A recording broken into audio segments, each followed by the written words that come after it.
उन सभी को योगेश्वर कहा जाता है। योगेश्वर भगवान श्री कृष्ण उसी देश में वास करते हैं।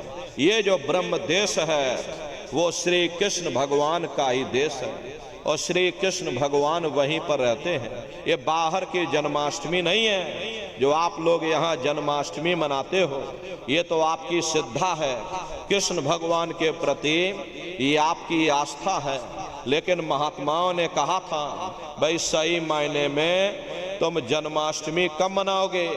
जब तुम्हारी ये जीवात्मा 5 तत्व जल पृथ्वी अग्नि वायु आकाश और 3 गुणों रजोगुण तमोगुण सतोगुण यानी 5 तत्व 3 गुणों से परे होकर के ब्रह्म देश में पहुंच करके जब तुम कृष्ण भगवान का दर्शन कर लोगे तब सही मायने में जन्म अष्टमी मनाई जाएगी।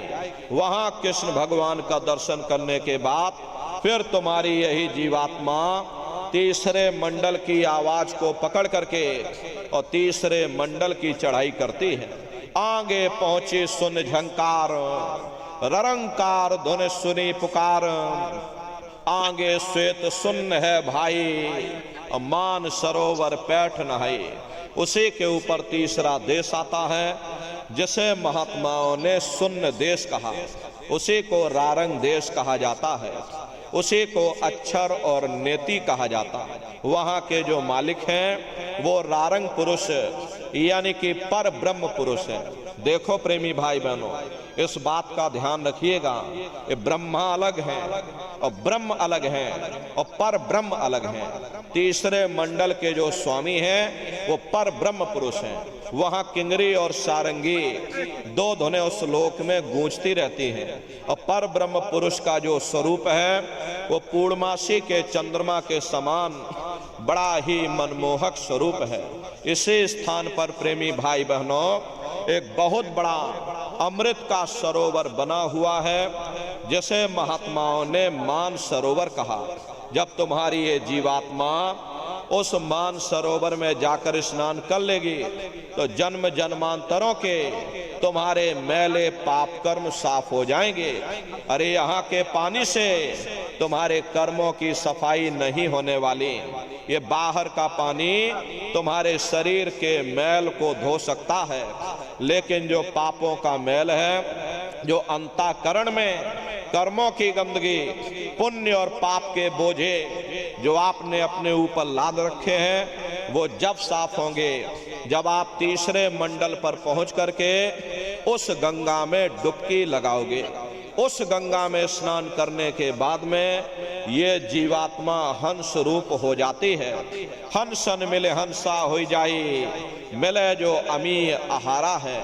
जीवात्मा का खुद का प्रकाश उस अमृत के सरोवर में स्नान करने के बाद में 16 सूर्य के बराबर हो जाता है। फिर यही जीवात्मा चौथे मंडल की आवाज को पकड़ करके और चौथे मंडल की चढ़ाई करेगी। 2 पर्वत के संग निहारो भंवर गुफाते संत पुकारो।